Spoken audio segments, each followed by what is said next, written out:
আসসালামু আলাইকুম, hello everyone. দিনটি ছিল বিজয় দিবসের এবং সবাইকে বিজয় দিবসের অনেক অনেক শুভেচ্ছা। বিজয় দিবসে একটু বেরুবেরু করার জন্য রেডি হয়ে নিলাম অ্যান্ড পরিচয় করাই দিই আমার মিনিমির সাথে।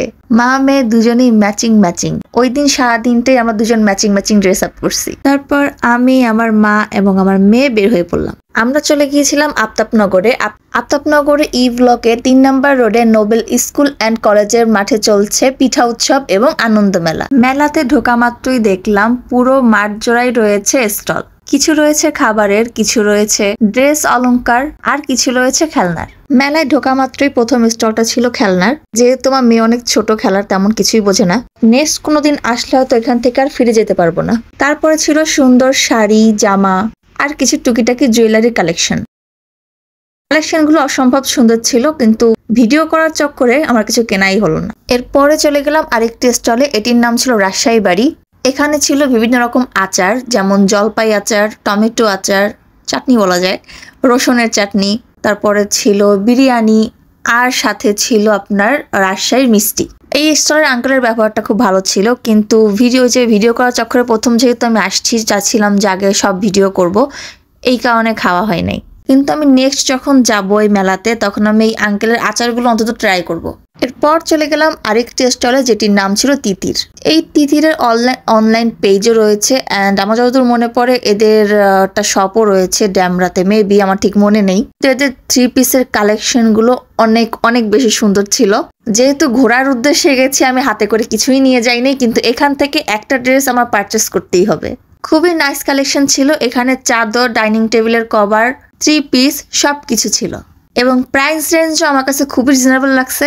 1000-1200 এখান থেকে হয়তো স্টার্ট হয়। সুন্দর কালেকশন মেলায় এসে দেখতে পারেন। এর পরের স্টলে ছিল কিছু প্রেস্টি আইটেম অ্যান্ড হেয়ার অ্যাক্সেসরিজ, সাথে আরো আদার্স কিছু আইটেম ছিল। এইখানের স্টলের পেজের নাম ছিল মেবি এক্সেট্রা, অ্যান্ড যে আইটেমগুলো আছে খাবারের, ওগুলোর পেজের নাম ছিল মেবি রয়্যাল বেকিং বিডি, এরকম কিছু একটা দেখছিলাম মনে পড়ে। তো আমি এখান থেকে একটু খাবার ট্রাই করি অ্যান্ড লিভ মি, এখান থেকে যে খাবার শুরু করছি, পরের স্টলে প্রতিটা স্টলের মনে আমি কিছু না কিছু খাইছি। এখানে আমি প্রথম ট্রাই করেছিলাম ক্রিম রোল কেক, তারপরে ট্রাই করেছিলাম ডাবের পুডিং আর ডিমের পুডিং। খাবারের টেস্ট বেশ ভালোই ছিল। এর পরের স্টলে আবারও ড্রেসই ছিল, মানে এক একটা স্টল থেকে এক একটা স্টল ড্রেস সুন্দর, মানে প্রতিটা ড্রেসের কালেকশন আলাদা আলাদা এবং প্রতিটাই সুন্দর। আর আমরা মেয়ে মানুষ যেটা দেখবো এটাই ভালো লাগে, শুধু কিনতে গেলে কনফিউজড হয়ে যায় কোনটা রেখে কোনটা কিনবো। আমি আসলে এই 3 পিসটা দেখছিলাম, এটা কালার কম্বিনেশন আমার কাছে বেশ ভালো লাগছে, কিন্তু এরকম সেম কালার কম্বিনেশনের ড্রেস একটা আমার আছে এবং ওটা কিন্তু খুব ট্রেন্ডিং এর ছিল। ড্রেসটা চুনরি প্রিন্টের, ওটাও পুরো ড্রেসে অ্যান্ড দুপাটায় মিরর ওয়ার্ক করা ছিল। অনেকেরই পরিচিত থাকবে ওই ড্রেসটা। ঠিক ওই টাইপের আরেকটা ড্রেস, মানে এইটা আমার কাছে অনেক বেশি ভালো লাগছে, যেহেতু এটা কোনো কাজ করা নাই, এর জন্য এই ড্রেসটা আমার কাছে বেশি ভালো লাগছে। এরপর চলে গেলাম আরেকটা স্টলে, যেখানে ছিল খাবারের সমাহার। এখানে এক সাইডে গরম গরম সবজি বড়া, পাকোড়া অ্যান্ড আলুর চপ ভাজা হচ্ছিল। তো এটা দেখে আমি আর লোভ সামলাতে পারলাম না, সবার আগেই আমি একটু পাকোড়া আলুর চপ ট্রাই করলাম। আলুর চপটা বেশ গরম গরম ভেজে উঠাচ্ছিল তো, অ্যান্ড এটা আলুর চপ ডিম চপ ছিল, বেশ ভালো লাগছিল এটা খেতে। এখানে আরো ছিল ডিমের পুডিং, চটপটি, ছোলা বুট। তো আমি একটু ছোলা বুটও ট্রাই করলাম আর তারপরে একটু চটপটিও খেলাম।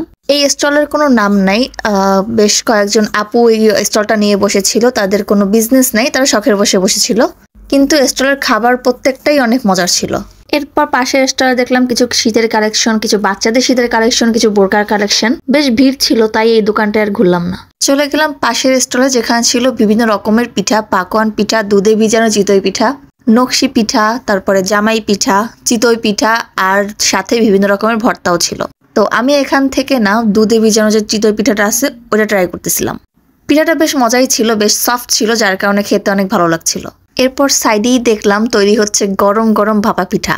এবারে শীতে ভাপা পিঠা খাবো না তা কি হয়, খুব সুন্দর নারকেল, গুড় এগুলো দিয়ে তৈরি হচ্ছে ভাপা পিঠা।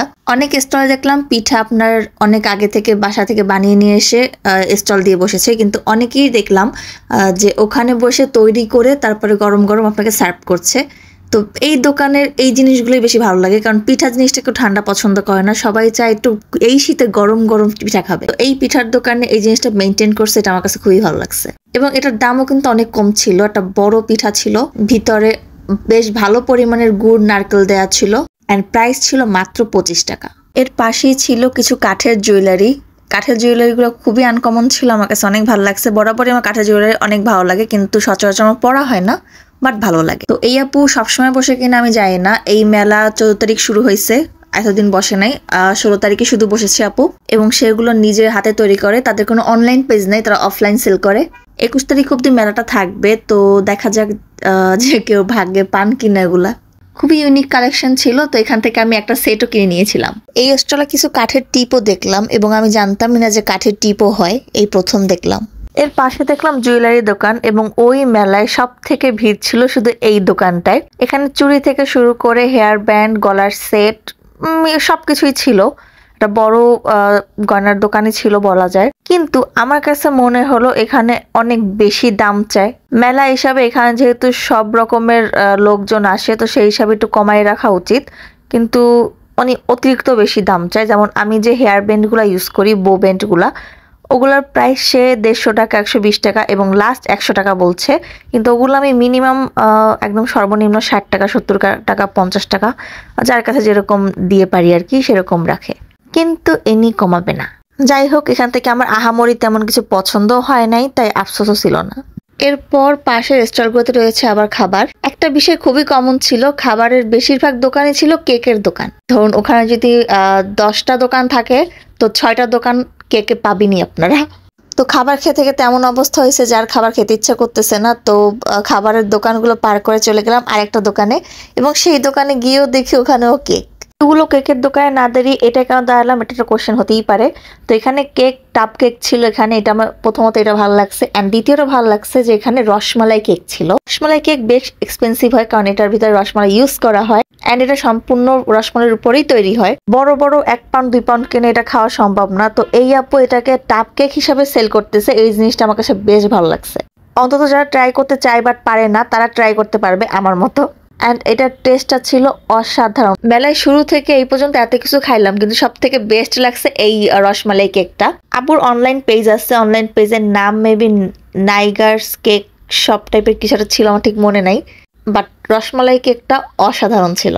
এরপরে আবার ছিল ভেলপুরি, চটপটি, পেট ভরা, খাইতে ইচ্ছা করে নাই, তাই এখানে আর ঘুরিও নাই। দেন তারপরে ছিল একটা ছোট দোকানটা, সোয়েটার টোটার টাইপের কিছু বিক্রি করতেছিল, ইন্টারেস্ট ছিল না, তাই ওটাও দেখি নাই। পরের দোকানে ছিল কিছু মানি প্ল্যান্ট, ঘর সাজানোর জিনিস, অ্যান্ড তার পাশেই ছিল কিন্তু কিছু 3 পিস। আরং করণের 3 পিসগুলো দেখে মনে হলো যে মানে নিজের বিজনেসের কথা মনে পড়ে গেছে, যে একসময় আমিও বিজনেস করতাম অ্যান্ড এই ড্রেসগুলো সেল করতাম।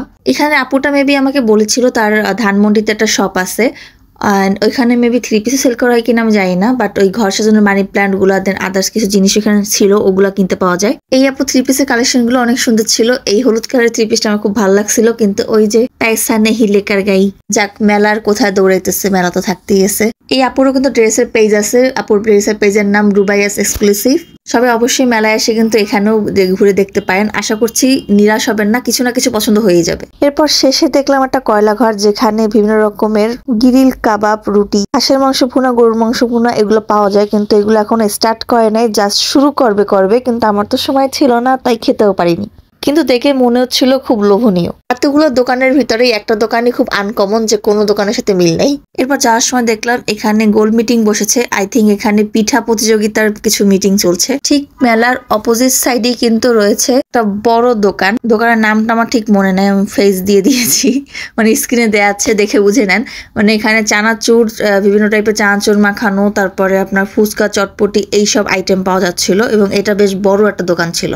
মেলাটা কিন্তু বাচ্চাদের জন্য একদম পারফেক্ট, খুবই সুন্দর খেলার আয়োজন ছিল। মানে এমন এলাকায় যদি এরকম একটা মেলা করা হয়, তো সবাই এখানে আসবে, এবং সবাই বাচ্চাদের নিয়ে আসলে কিন্তু তারা অনেক এনজয় করতে পারবে। এই কয়টা দিন কিন্তু খুব সুন্দর সময় কাটবে তাদের। আমার খুব ইচ্ছে ছিল আমি নাগরদোলায় উঠবো, কিন্তু আমার মেয়ে খুব পরিমাণে কান্নাকাটি করছে, আমার বাসায় যেতে হবে, তো সেই চিন্তায় আমি আর নাগরদোলায় উঠতে পারি নাই।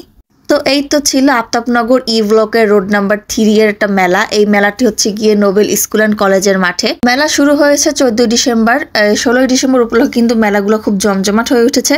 21 ডিসেম্বর পর্যন্ত মেলাটি থাকবে, সবাই অবশ্যই আসবেন, ঘুরে যাবেন। খুব ছোট একটা মেলার আয়োজন করা হয়েছে, কিন্তু মেলাটা খুব ছোট হলো অনেক সুন্দর আয়োজন। ঠিকানা আমি আপনাদের সুবিধার্থে আরেকবার বলে দিচ্ছি, নোবেল স্কুল অ্যান্ড কলেজের মাঠ, Aftabnagar E block, sector 1, road number 3। তো এই ছিল আমার আজকের ছোটখাটো একটা ব্লগ। আশা করছি আপনাদের ভালো লেগেছে। নেক্সট কোনো ব্লগে আবারও দেখা হবে। অবশ্যই আমার YouTube channel the craving travellers and আমার Facebook page the craving travellers subscribe and follow দিয়ে রাখবেন। সবাই ভালো থাকবেন, সুস্থ থাকবেন। Stay tuned and thanks for watching.